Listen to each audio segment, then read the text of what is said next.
வணக்கம். இது உங்கள் தாத்தா ராமசுப்பு. உலக பொதுமறை திருக்குறளை நான் புரிந்து கொண்ட மட்டில் சிறு கதைகள் மூலம் சொல்லும் முயற்சி இது. தவறிருந்தால் திருத்தவும், பிடித்திருந்தால் ஆதரவளிக்கவும். மாநகரத்தின் புகழ்பெற்ற ஒரு பெரும் உற்பத்தி நிறுவனத்தின் தலைமை அலுவலகம் அது.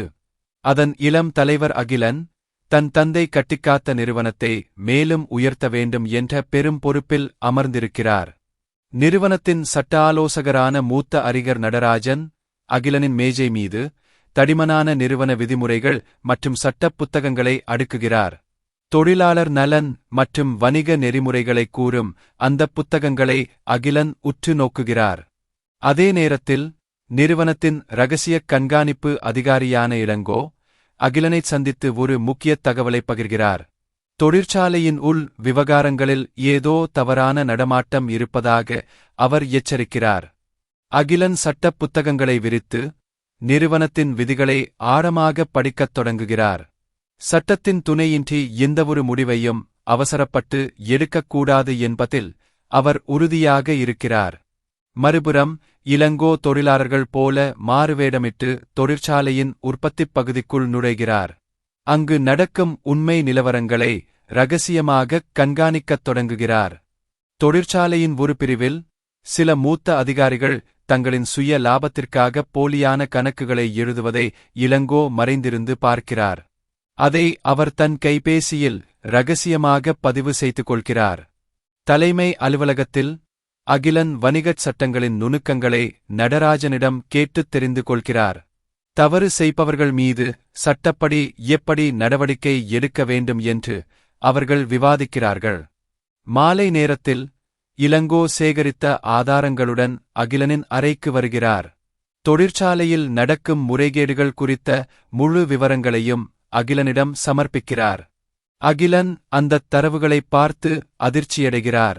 ஆனால் சட்ட ஆலோசகர் நடராஜன் சட்டப் புத்தகத்தைச் சுட்டிக்காட்டி உணர்ச்சிவசப்படாமல் ஆதாரங்களின் உண்மைத்தன்மையை ஆராயுமாறு அறிவுறுத்துகிறார். மறுநாள் காலை அகிலன் தன் அறையில் தனியாக அமர்ந்து ஆழமாகச் சிந்திக்கிறார். இளங்கோ கொண்டு வந்த உளவுத் தகவலையும் நடராஜன் காட்டிய சட்ட நெறிமுறைகளையும் தன் இரு கண்களாகப் பாவித்து ஒப்பிடுகிறார். குற்றச்சாட்டுக்கு உள்ளான அதிகாரிகளைத் தனியாக அழைத்து விசாரிக்க அகிலன் முடிவு செய்கிறார். அதற்கு முன்னதாக சட்டப்படி அவர்களுக்கு வழங்கப்பட வேண்டிய விளக்கக் கடிதத்தை நடராஜன் தயார் செய்கிறார். விசாரணை அறைக்குத் தவறு செய்த அதிகாரிகள் வருகிறார்கள்.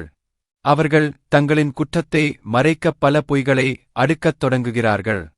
அப்போது இளங்கோ திரையில் அவர்கள் முறைகேடு செய்ததற்கான தெளிவான இரகசியக் காணொளி ஆதாரங்களை ஒவ்வொன்றாக வெளியிடுகிறார்.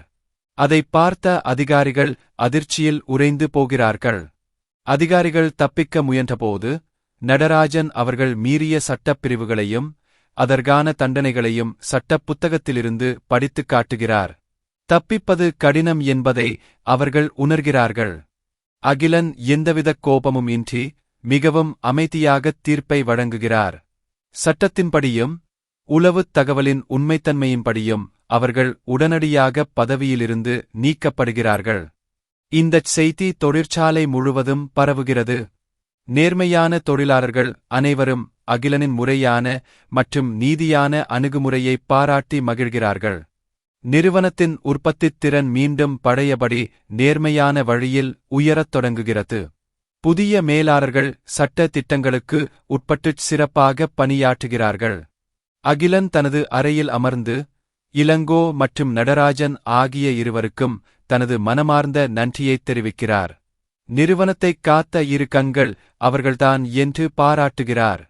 நடராஜன் புன்னகையுடன் திருவள்ளுவரின் ஒற்றாடல் அதிகாரத்து குறளை அகிலனுக்கு நினைவுபடுத்துகிறார்.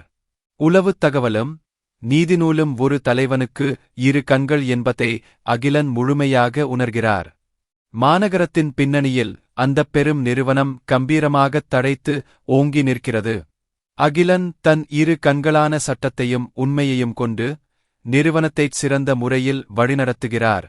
நாளை சந்திப்போம். இன்று விடைபெறுகிறேன். நன்றி.